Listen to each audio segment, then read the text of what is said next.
నమస్తే వితృ స్వాతం లక్ష్యం సమాజహితం నేను సురేష్ దండు.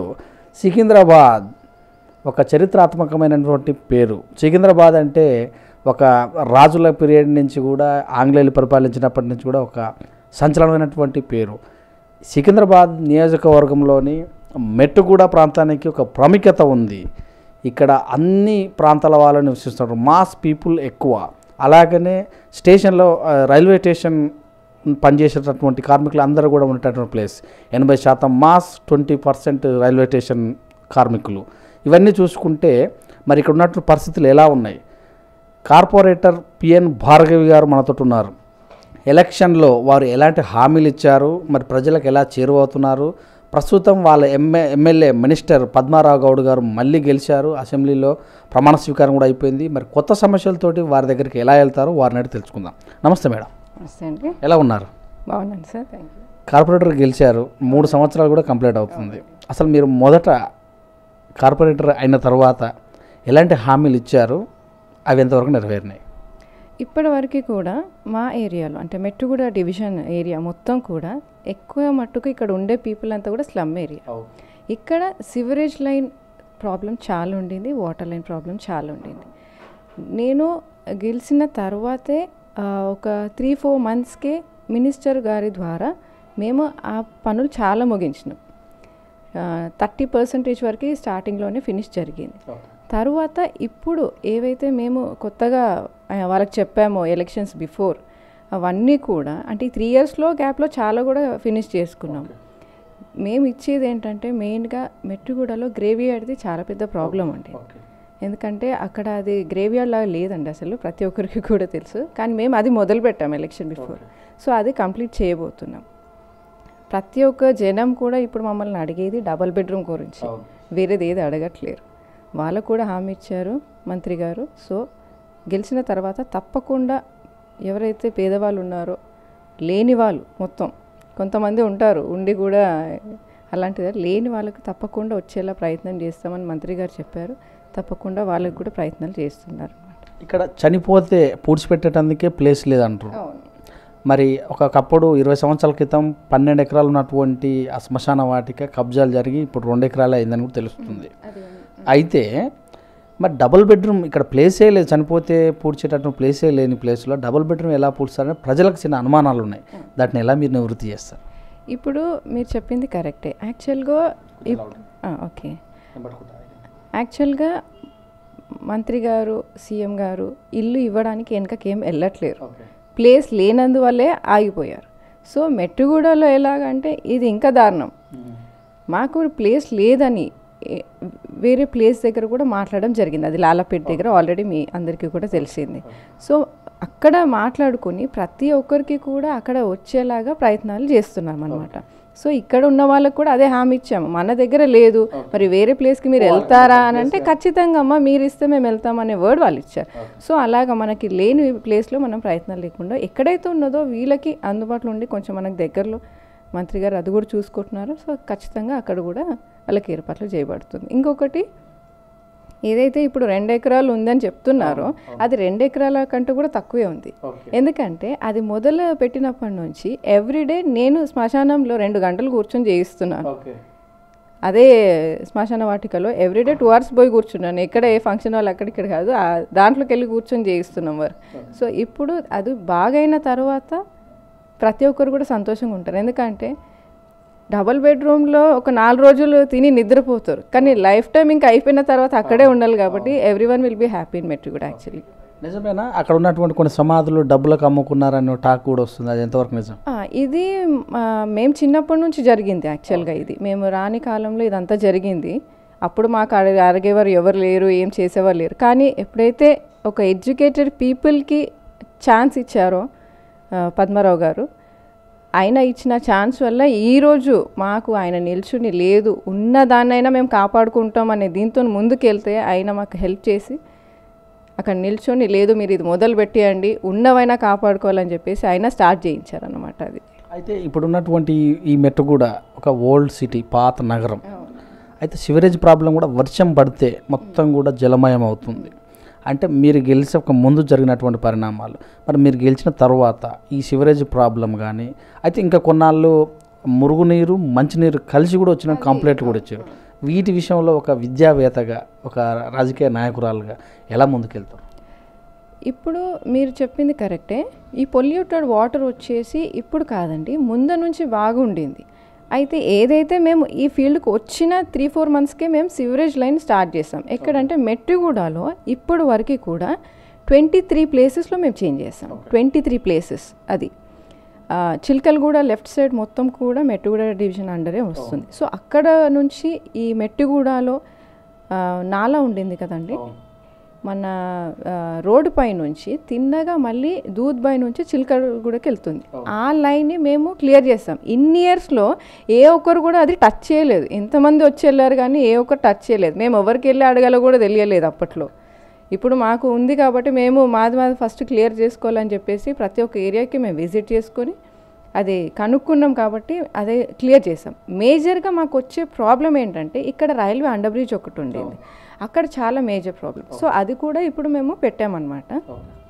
ఈ 2 మంత్స్లో అది కూడా స్టార్ట్ చేయబోతున్నాం. ప్రభుత్వం ప్రతిష్టాత్మకంగా తీసుకుంది హరితహార కార్యక్రమం ఒకటి, స్వచ్ఛ నిర్వేక్షణ కార్యక్రమం. ఎట్లాగూ ఓల్డ్ సిటీలో స్వచ్ఛ నిర్వేక్షణ అనేది చాలా ఇబ్బందికరమైన విషయమే, కానీ మీరు ఎలా ముందుకెళ్తారు ఆ విషయంలో? ఇప్పుడు మీరు చెప్పారు స్వచ్ఛ అంటే ఫస్ట్ ఎంత నీట్గా పెట్టుకోవాలనేది మనకు తెలియాలి. ఒకప్పుడు ఇప్పుడు మా లేనిది పక్క లేన్ ఉంది, మీరు చెక్ చేసుకుండొచ్చు. వై జంక్షన్ అనేది లేన్, అక్కడ నుంచి పక్క లేన్ వస్తే ఈ లేన్ వస్తుంది అనమాట. ఈ ఫస్ట్ లేన్ కాకుండా సెకండ్ లేన్. ఒకప్పుడు ఆ లేన్లో నుంచి వెళ్ళాలంటే ఎవరు వెళ్ళకపోయేవారు. ఇలా పెట్టుకొని పక్క లేన్ నుంచి అటు ఇంకా 3వ లేన్ల నుంచి వచ్చేవాళ్ళు అనమాట. ఆ లేన్ ఇప్పుడు మేము ఎలా చేస్తామంటే, అంటే గవర్నమెంట్ ఇచ్చే దీంతో ఏం చేయలేదు, సొంతంగా అది నేను ఇది పెట్టుకొని క్లియర్ చేసేసి, అంటే with sanitation support I have done that with sanitation people, jawans, all SFS వీళ్ళందరి హెల్ప్తో నేను అది చేశాను. చేసిన తర్వాత ఎక్కడైతే ఇప్పుడు డేంజర్గా ఉండి అది ఇప్పుడు మురిగి ఉండిపోయి ఉంటుంది, దాన్ని మనం క్లియర్ చేయలేం. అక్కడ ఉంటే ఈరోజు క్లీన్ చేస్తాం, నెక్స్ట్ డే మన వాళ్ళు ఏం చేస్తారు, సేమ్ రొటీన్ మళ్ళీ అలాగే చేస్తారు. నేనేం చేస్తాను, మీరు ఎవరు వేస్తున్నారు ఏంటి కంప్లైంట్ చేయకుండా మేము ఒక సీసీ కెమెరా ఫిక్స్ చేసి తర్వాత ఎక్కడైతే ఇది గలీజ్గా ఉంటుందో అదంతా తీసేయాలి కాబట్టి మొత్తం పెయింటింగ్ వేయించాను. పెయింటింగ్ వేయించేసి నీట్గా పెడితే ఇప్పుడు పోయి అందరు సెల్ఫీలు దిగేలాగా చేసుకుంటున్నాం. సో ఇక్కడ మీరు అబ్జర్వ్ చేయొచ్చు. తర్వాత వై జంక్షన్ అక్కడ మీరు ఆల్గడ్డ బై డౌనర్ దిగుతుంటేనే లెఫ్ట్ సైడ్కి మొత్తం కూడా వేయించాను నేను. సో ఇప్పుడు మా ఏరియాలో, అంటే వేరే డివిజన్లో ఎలా ఉందో నాకు తెలియదు, ఇన్ ఆ division I'm going to make this in all places. ఎక్కడైతే ఇవన్నీ కూడా ఉన్నాయో ఆ అన్ని ప్లేసెస్లో కూడా ఇలాగనే నీట్గా పెట్టుకోవాలనుకుంటున్నాను. తర్వాత మీరు హరితహారం గురించి అయితే మొత్తం మాది మొత్తం రైల్వేసే ఉన్నారు. సో మేము ఏది మొదలు పెట్టినా మొదలు రైల్వేస్ నుంచే స్టార్ట్ చేస్తామన్నమాట. అక్కడ ఒక 2000 చెట్లు పెట్టాం మేము. మొత్తం రైల్వే ఎంప్లాయీస్తో పాటు, రైల్వే డాక్టర్స్తో పాటు ప్రతి ఒక్క హాస్పిటల్లో పెట్టాము, రైల్వే ఆఫీసెస్లో పెట్టాము. తర్వాత ఇక్కడ మన సంచలన్ భవన్ అక్కడ కూడా పెట్టాం. సో ఇది అండర్ కమ్స్ అంటే మెట్టిగూడ. ఇదన్నీ కాకుండా కొంతమందికి అంటే స్కూల్ పీపుల్ చిల్కల్గూడ ఏరియా మొత్తం కూడా, అంటే మనకు ప్లేస్ లేదు యాక్చువల్గా అక్కడ, కొన్ని పెట్టవచ్చు కానీ అవి పెరిగిన తర్వాత మళ్ళీ అండర్ వైర్స్, సో అలాగా ప్రాబ్లం వస్తుంది. కాబట్టి ఏం చేసామంటే స్కూల్ పీపుల్ వాళ్ళని దగ్గరికి వెళ్ళేసి మేము ఎలా అంటే ఇంటింటికి పోయి కూడా ఒక్కొక్కరికి ఇచ్చి ఏవైతే పెంచుకోవాలో అవి పెంచుకోండి మీరు అనే విధంగా మేము మొక్కలు నాటాలి. ప్రతి ఒక్కరి ఇంట్లో ఒక చెట్టు ఉండాలి కాబట్టి మీరు చూడొచ్చు ఇప్పుడు ప్రతి ఒక్కరి ఇంటికి మేము వెళ్ళి ఇచ్చామన్నమాట. హరితహారం ప్రోగ్రామ్ మేము అలా చేసుకున్నాం. అయితే హైదరాబాద్ అంటే రోడ్లు, అందులో సీసీ రోడ్లు ఎక్కువ, గల్లీలో కూడా. మరి వాటర్ వర్షం వస్తే ఖచ్చితంగా రోడ్ల మీదకి వెళ్ళి పరిగెడుతుంది, నువ్వు ఎన్ని ప్రోగ్రాంలు చేసినా సరే. కానీ వీటికి అనుగుణంగా ఇంకుడు గుంతల కార్యక్రమం కూడా ఒకటి తీసుకొచ్చింది ప్రభుత్వం. ఈ విషయంలో మీరు ఎలా ముందుకెళ్తారు? ఇప్పుడు మీరు ఇంకుడు గుంతలు అని చెప్పారు. యాక్చువల్గా ఇది 1.5 year బ్యాకే స్టార్ట్ అయిపోయింది. మనకి స్టార్ట్ అయినప్పుడు ప్రతి ఒక్కరి ఇంట్లో కూడా పెట్టుకున్నారు ఇది. ఇక్కడ మా దగ్గర మేము ఎలా చేసామంటే ప్రతి ఒక్క కాలనీస్ని తీసుకున్నాం, ఎందుకంటే వాళ్ళకి ఇబ్బందికరంగా ఉంటుంది. కేశనగర్ కాలనీ ఉంది, అక్కడే ఒక 8 houses ఉన్నాయి వాళ్ళు సొంతంగా తీసుకున్నవి. సో మన ఈ వాటర్ వర్క్స్ డిపార్ట్మెంట్తో హెల్ప్ తీసుకొని అక్కడ వాళ్ళతో చేయించామన్నమాట. అయితే ఇప్పుడు ఎక్కడైతే మనకి వాటర్ ప్రాబ్లం ఉండిందో అక్కడ ఇంకుడు గుంత కావాలని చెప్పేసి పెట్టుకొని అక్కడ కూడా స్పేస్ చేసుకొని మనము అది స్పేస్ చేసుకున్నాము. సో ఇది ఎక్కువ మట్టుకు మన విజయపురి కాలనీ, లంబాడి బస్తీ, తర్వాత చిల్కల్గూడ, దెన్ మెట్టుగూడ, అమాలి బస్తీ. సో అమాలి బస్తీలో ఏంటంటే మొత్తం మడ్డే ఉంది చాలా మటుకు కాబట్టి అక్కడ ఇది ఉంది. కానీ వాటర్ ప్రాబ్లం అక్కడ ఎక్కువ ఉండాలి. కానీ ఒకప్పుడు హమాల్ బస్సులు ఎలాగంటే మేము ఒక డేకి కంపల్సరీ 2 వాటర్ ట్యాంక్స్ని పంపించాల్సి వస్తుండే ఎవ్రీడే. కానీ ఇప్పుడు ఆ ప్రాబ్లం లేదు మాకు. మొత్తం అన్ని వాటర్ పైప్ లైన్స్ అన్నీ వేయించిన తర్వాత ఎవ్రీవన్ ఆర్ హ్యాపీ అవుతాను. మీ ఎమ్మెల్యే గారు అదే మీ మినిస్టర్ గారు రెండోసారి గెలిచారు. మీరు కూడా మన కన్వేయింగ్ చేసి ఉంటారు మొత్తం మీద. ప్రజల వద్దకు ఏ రకంగా ముందుకెళ్ళారు? ప్రతి ఒక్కరు కూడా మేము వెళ్ళకముందే మా సార్ని వాళ్ళల్లా రిసీవ్ చేసుకున్నారు. ఎందుకంటే ఇప్పటివరకు కూడా ఆయన గెలిచారంటే ఇప్పటివరకు కూడా వాళ్ళకి కావాల్సిన అన్నీ కూడా అందజేశారు కాబట్టి సార్ ఈరోజు అగైన్ ఇంతమంది హార్ట్స్ని విన్ చేసుకున్నారు. సో ఖచ్చితంగా మిగతా లెఫ్ట్ అవుట్ ఏవైతే ఉండిపోయినాయో అదన్నీ కూడా కంప్లీట్ చేయబోతున్నారు. మీ మీద నమ్మకం ఇచ్చి కార్పొరేట్ టికెట్ ఇప్పించి గెలిపించారు. మీకు ఎలా అనిపిస్తుంది ఒక మహిళగా? I'm very happy actually. ఎందుకంటే ఇప్పుడు ఎంతోమంది కష్టపడతారు సార్, అనుకోకూడదు. చాలామంది సీనియర్స్, చాలామంది పెద్దవాళ్ళు ఉన్నారు.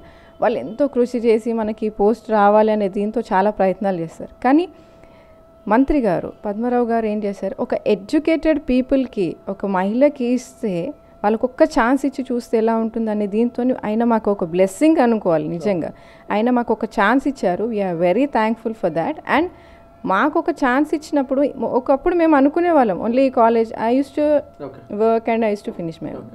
ఎలా అంటే ఒకప్పుడు చెప్పకూడదు used to earn 80,000 per month. దాంట్లో ఉన్న హ్యాపీనెస్ కంటే ఒక్కరి ఫుల్ఫిల్ చేస్తున్నాం. So that is very happy actually. ఒక మనం చేయలేదు ఒకప్పుడు. మేము నిజంగా చెప్పాలంటే మేము మిడిల్ క్లాస్ పీపుల్. ఇక్కడ మాకు ఏదైనా ఇక్కడ నుంచి డ్రైనేజ్ ఇలా పొంగిపోతుండే సార్. ఇది మొత్తం కూడా ఎలా అంటే ఎవరిని వెళ్ళి కలవాలో తెలియదు, ఎవరికి చెప్పాలో తెలియదు. అలాంటిది ఇప్పుడు మాకే వచ్చింది ఆ ఛాన్స్ అని ఏవైతే ఉన్నాయో గల్లీ గల్లీ మొత్తం కూడా తిరుక్కొని మేము రాసుకొని వెళ్ళి చేయడంలో ఆ సంతోషం వేరే. సో ఈ క్రెడిట్ ఆల్ గోస్ టు ఆ ministers. We are very thankful to him and we are very happy for that. అయితే మీ దగ్గరికి వెళ్ళాక మీరు ఏదైతే అన్నారో సమస్య మీకే తెలియదు అంటారు. ఇప్పుడు జనాలు మీ దగ్గర కూడా వస్తున్నారు అలాంటి సమస్యతో. మీరు వారికి ఏ రోజు సమయం ఇస్తుర్రు, లేకపోతే మీరే వాళ్ళ దగ్గరకు కార్యక్రమం పెట్టుకుని వెళ్తుర్రా? అసలు మెయిన్ సమస్య ఏముంది వాళ్ళకి? యాక్చువల్గా కొన్ని ప్లేసెస్ ఉన్నాయి సార్. ఎలాగంటే మనం రెగ్యులర్గా విజిట్ చేయలేము. Each and every corporator can ఎలా అంటే అన్ని ప్లేసెస్ విజిట్ చేస్తాం.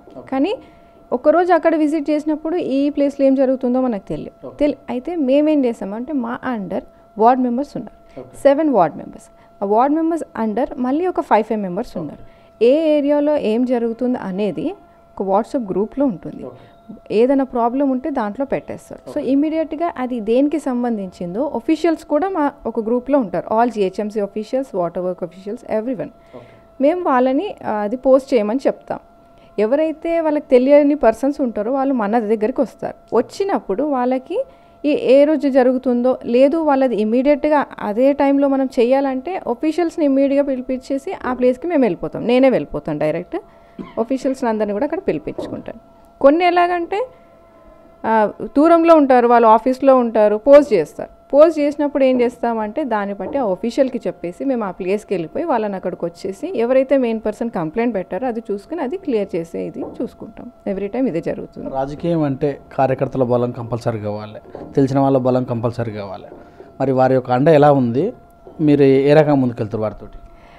సీనియర్స్ కంపల్సరీ కదా సార్. వాళ్ళు ఎలా అంటే అందరు పేరెంట్స్ లానే ఉన్నారు మాకు. ఎందుకంటే we are new come actually.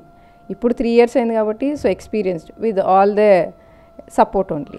Without senior support కానీ వాళ్ళందరి ఇది లేదైతే మనం ఇక్కడ ఉండలేము.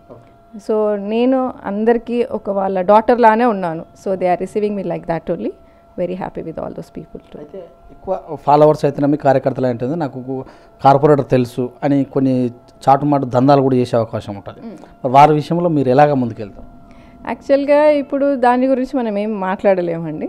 ఎందుకంటే కొంతమంది ఉంటారు అలాగా, ఎంతోమంది ఉంటారు. ఇప్పుడు నాకు చుట్టాలనే కాదు చెప్పుకొని ఉంటారు చాలా మంది ఉంటారు, చాలా మంది ఉంటారు అలాగా. కానీ మేము అవన్నీ ఇది చేసుకోలేము. ఎందుకంటే మినిస్టర్ గారి పేరు చెప్పుకొని ఎంతోమంది చెప్తారు నాకు ఇది అవుతారు అది అవుతారు అని చెప్పేసి చాలా పనులు చేసుకుని ఉంటారు.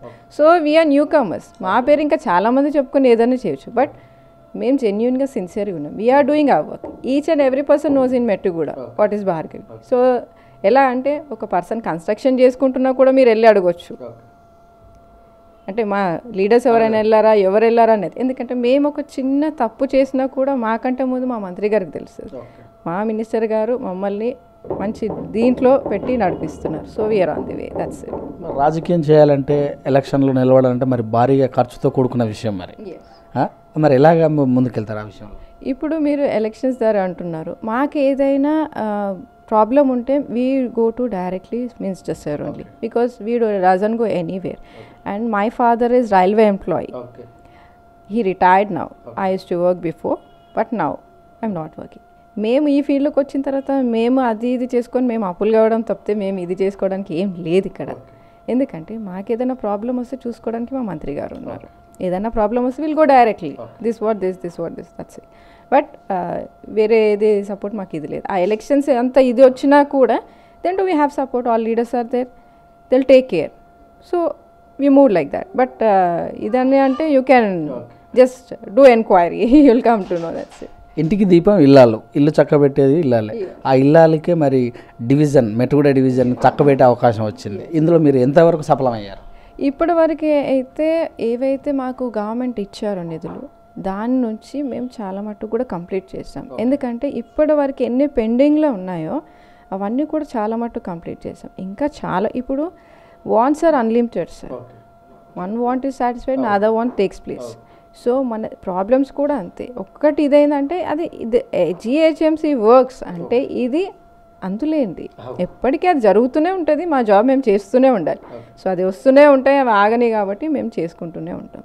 విద్యాపరంగా మీ యొక్క డివిజన్లో ఉన్నటువంటి స్కూల్స్, కాలేజెస్, వైద్యపరంగా ఉన్నటువంటి అంశాలు, మీరు ఒక ఎడ్యుకేటెడ్ పర్సన్ కనుక ప్రజలకు అవేర్నెస్ ఎలా తీసుకొస్తారు? కార్పొరేట్ రంగానికి మరి గవర్నమెంట్కు మధ్య వారధిలా ఎలా ఉన్నారు?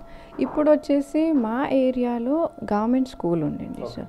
So that is too small actually. So we need support from minister sir. Already we sat to sir, మనకి ప్లేస్ లేకపోవడం వల్ల దాన్ని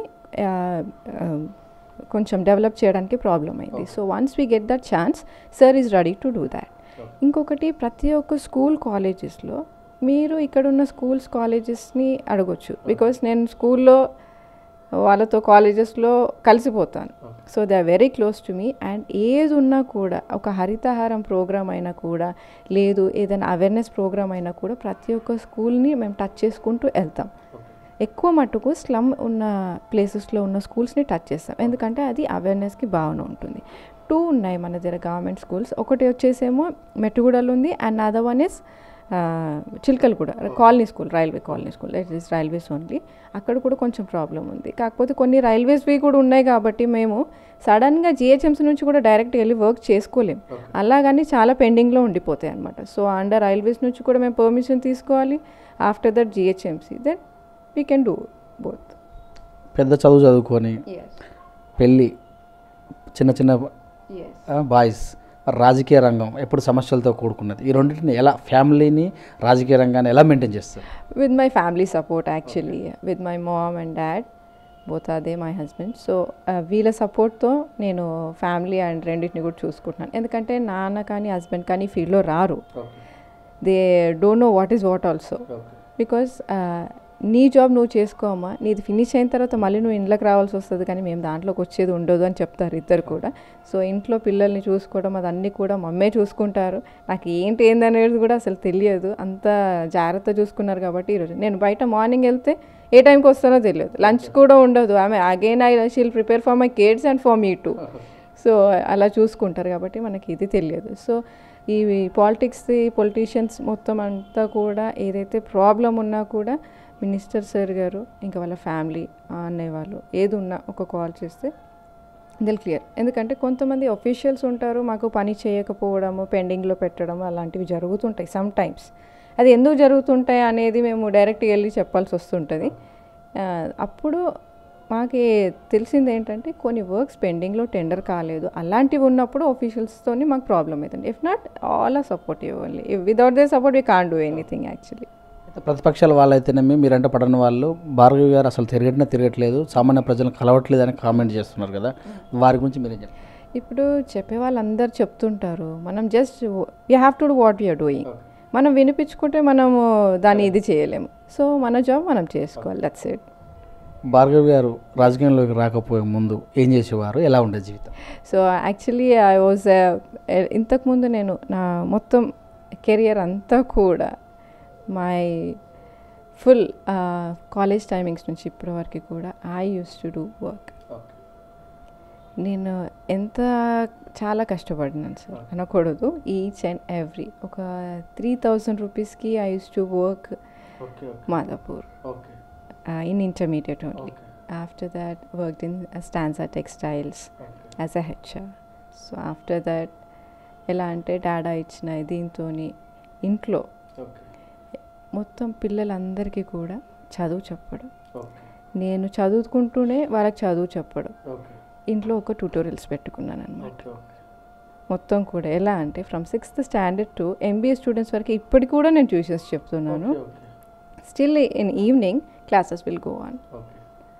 సో నాకు ఇంకా కూడా పిల్లలతోనే ఉండాలి, వాళ్ళతోనే ఉండి ఇది చేసుకోవాలనే దీంతో ఉండాలి. ఎందుకంటే వాళ్ళతో ఉన్నప్పుడే మనం అన్నీ మర్చిపోతాం, still will be active and mind will be fresh. So నేను ఇంకా అదే పిల్లలతో చదువు చెప్తూ ఉండాలి అనే దీంతో ఉన్నాను అనమాట. అప్పుడు కూడా అదే ఉండింది. ఎలా అంటే నాకు బయటి ప్రపంచం తెలియకపోయేది. నా జాబ్ ఏదో నేను చేసుకుని వచ్చింది 5 o'clock if I'm in here. After 5:30, 6 o'clock, I have to start my class. Morning 6 o'clock to 10 o'clock, I have to teach them and I have to move. So, ఎలా అంటే బ్యాచ్ వైజ్గా పెట్టుకునేదాన్ని. మంత్రి గారు కూడా ఒకసారి విజిట్ చేశారు, ప్లేస్ని చూశారు. సో ఆల్ స్టూడెంట్స్ ఎలా అంటే ఇప్పుడు మళ్ళీ వాళ్ళు నా స్టూడెంట్స్ అంటే ఎవరు అలా ఉంటారు అనమాట. So I'm very happy with that. మరి రాజకీయంలో ఇలా కొనసాగుతారా, తర్వాత ఏముంది? సో దీంట్లో మనం ఖచ్చితంగా ఏది చెప్పలేము, ఏది మనది కాదు యాక్చువల్గా. Once we got a chance, so we have to what we are, అంతే. We have to prove our self, that's it. ఎక్కువ అతిగా ఆశించే ఇది మనకి లేదు. దేవుడు ఎంతవరకు ఇచ్చాడో అంతవరకే క్లోజ్ చేసుకోవాలి. We are educated, today this, today tomorrow another thing. So we shouldn't. మా V3 తరఫున మీ డివిజన్ ప్రజలకు చెప్తున్నటువంటి విషయం. సో మా డివిజన్కి చెప్పేది ఒకటేనండి, ఏదైతే మా మంత్రి గారు మీకు వర్డ్ ఇచ్చారో అది ఖచ్చితంగా కూడా మేము నెరవేరుస్తాము. ఏ ఒక్క ప్రాబ్లం ఉన్నా కూడా మేము అందరి దగ్గర కూడా వెళ్ళేసి అవి మేము క్లోజ్ చేసుకుంటాము. ఏంటంటే ఇప్పుడు కొన్ని టెండర్లో ఉన్నాయి, ఆ వర్క్స్ అన్నీ కూడా ఆగిపోవడం వల్ల వాళ్ళకి తెలియదు ఎందుకు స్టార్ట్ అవ్వట్లేదు అని దీంతో మాట్లాడుకుంటారు. సో వీ షుడెంట్ ఎలా అంటే వాళ్ళకి చెప్పినా కూడా అర్థం కాదు. బట్ నేను చెప్పేది ఏంటంటే ప్రతి ఒక్కరు కూడా స్టార్ట్ అవుతుంది. ఎందుకంటే ఒక టెండర్ పెట్టడం, అది శాంక్షన్ కావడం 15 days, 1 month, it takes time. So ఆ వర్క్స్ అన్నీ కూడా తొందరలో ఫినిష్ చేస్తామని కోరుకుంటున్నాము. Thank you so much. And V3 వాళ్ళకు కూడా థ్యాంక్ యూ సో మచ్ అండి, ఈరోజు మాకు వచ్చేసి ఇంతనేది. So very thankful to you. Thank you sir. Thank you madam. మీ విలువైన సమయాన్ని మా V3 న్యూస్తో విశ్లేషణ చేసినందుకు, మీరు రాజకీయంలోకి రావటం, మరి మెట్టుగూడ ప్రజలకు మీరు చేస్తున్న అభివృద్ధి పనులు మాతో చక్కగా తెలియజేశారు. అలాగే చూసుకున్నట్టయితే ఇక్కడ ఉన్నటువంటి సివరేజ్ ప్రాబ్లం అయితేనేమి, శ్మశాన వాటిక ప్రాబ్లం అయితేనేమి, హరితహార కార్యక్రమాల్లో మీ ప్రభుత్వం పెట్టిన పథకాలు అన్నీ కూడా మీరు ఏ స్థితిలో ముందుకు తీసుకెళ్తున్నారో అవన్నీ విషయాలు తెలియజేశారు మెట్టుగూడ కార్పొరేటర్ PN భార్గవి గారు. చూస్తూనే ఉండండి V3 న్యూస్. కెమెరామెన్ అభిలాష్తో మీ సురేష్ దండు.